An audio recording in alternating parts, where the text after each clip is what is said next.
आज हम पढ़ेंगे प्रसव या पार्चुरेशन के बारे में, जो फर्स्ट ईयर और सेकेंड ईयर दोनों का टॉपिक है। फर्स्ट ईयर में ये फिजियोलॉजी एंड बायोकेमिस्ट्री में पूछा जाता है और सेकेंड ईयर में वेटनरी गायनेकोलॉजी का टॉपिक है। तो सबसे पहले अपने को ये पता होना चाहिए कि प्रसव किसे कहते हैं। यानी जब कोई मादा पशु गर्भित है और उस गर्भित मादा पशु का जब गर्भकाल पूर्ण हो जाता है, तो गर्भकाल पूर्ण होने के बाद फेटस और प्लेसेंटा के मादा पशु के जनन अंगों से बाहर आने की क्रिया को प्रसव कहते हैं। यानी कोई भी मादा पशु है, उस मादा पशु का जब गर्भकाल पूरा हो जाता है, तो गर्भकाल पूरा होने के बाद फेटस व प्लेसेंटा के बिना किसी बाह्य सहायता के मादा पशु के प्रजनन अंगों से बाहर आना प्रसव कहलाता है। ये प्रसव कई प्रकार का होता है। एक तो नॉर्मल प्रसव होता है जिसको अपन यूटोकिया कहते हैं, और कई बार क्या होता है कि प्रसव में कई प्रकार की मुश्किलें आ जाती है। बच्चा नॉर्मल स्थिति में मादा पशु के जनन अंगों से बाहर नहीं आ पाता है, तो उस स्थिति को अपन डिस्टोकिया कहते हैं। तो सबसे पहले अपन देखते हैं यूटोकिया किसे कहते हैं। सामान्य प्रसव को यूटोकिया कहते हैं, जिसमें किसी प्रकार के हस्तक्षेप की आवश्यकता नहीं होती। दूसरा है डिस्टोकिया। यदि प्रसव होने में कोई परेशानी हो और नॉर्मल रूप से फेटस बाहर नहीं आ पाता है, तो उस स्थिति को डिस्टोकिया कहते हैं। तीसरी डेफिनेशन है आपकी एबॉर्शन। अपन ने कई बार देखते हैं कि मादा पशु का गर्भकाल पूरा होने से पहले ही मादा पशु बच्चा फेंक देती है, और उस बच्चा फेंकने की क्रिया को एबॉर्शन कहते हैं। यानी गर्भकाल पूर्ण होने से पहले मर्त बच्चे का पैदा होना एबॉर्शन कहलाता है। नेक्स्ट डेफिनेशन आपकी स्टिल बर्थ।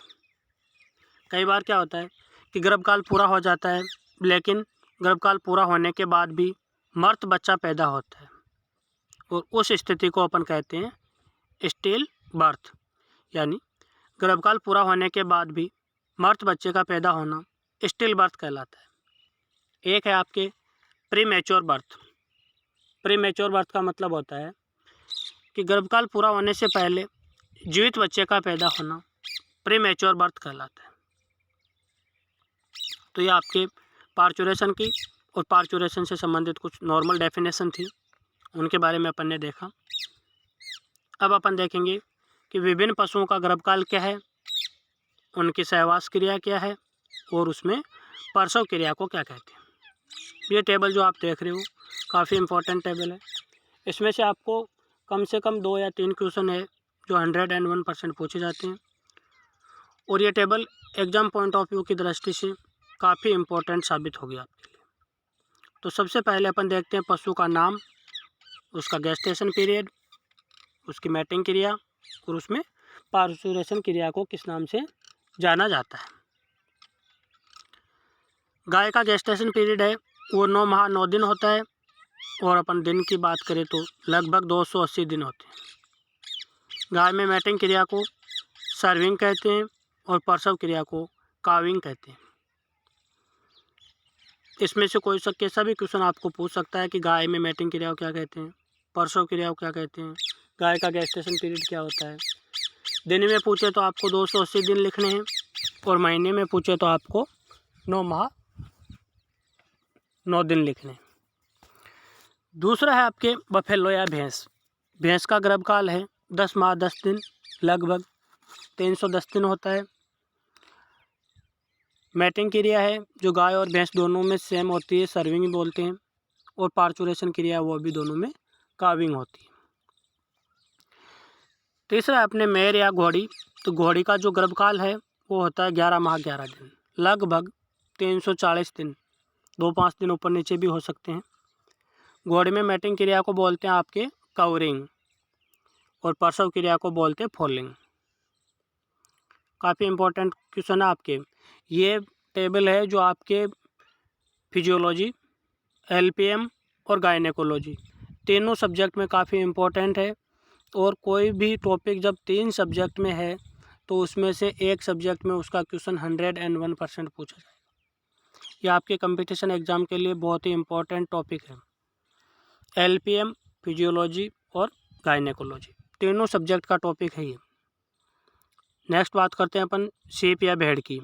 तो भेड़ में जो गर्भकाल है वो होता है 5 माह 5 दिन, 145 से 155 दिन के बीच में।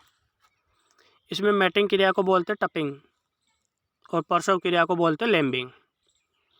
नेक्स्ट आपका गोट या बकरी, जिसका गर्भकाल भेड़ के समान ही होता है, 5 माह 5 दिन, 145 से 155 दिन। बकरी में जो मैटिंग क्रिया या सहवास क्रिया है उसको बोलते हैं सर्विंग और बच्चे देने की क्रिया को बोलते हैं किडिंग। बिच्ची या कुतिया की बात करें तो इसका गर्भकाल होता है लगभग 61 से 62 दिन, 2 माह 2 दिन। इसमें सहवास क्रिया को बोलते हैं कपलिंग और प्रसव क्रिया को बोलते हैं वेल्पिंग। नेक्स्ट आपके कैट या बिल्ली, जिसका गर्भकाल बिच के समान ही होता है, 2 माह 2 दिन। इसमें भी मैटिंग या सहवास क्रिया को बोलते हैं कोपुलेटिंग और प्रसव क्रिया या बच्चा देने की क्रिया को है किटेनिंग कहते हैं। नेक्स्ट बात करते हैं अपन पिग या स्वाइन, जिसका गर्भकाल 3 माह 3 सप्ताह और 3 दिन यानी लगभग 114 दिन होता है। इसकी मैटिंग क्रिया को बोलते हैं अपन कपलिंग और प्रसव क्रिया को बोलते हैं फेरोविंग।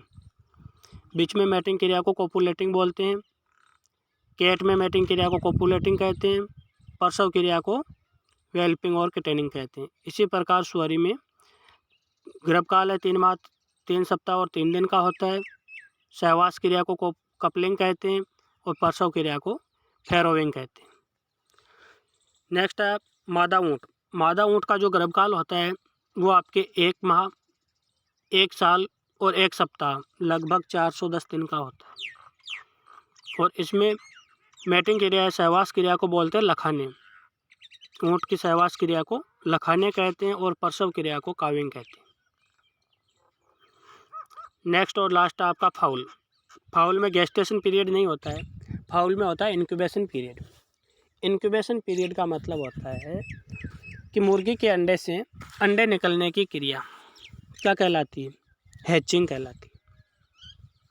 तो मुर्गी में जिस दिन मतलब अंडा देती है मुर्गी, उस दिन से लेकर चूजा निकलने के बीच की जो अवधि होती है उस अवधि को बोलते हैं अपन इंक्यूबेशन पीरियड, जिस दौरान मुर्गी अपने अंडे का सेक करती है या अंडे को सहती है।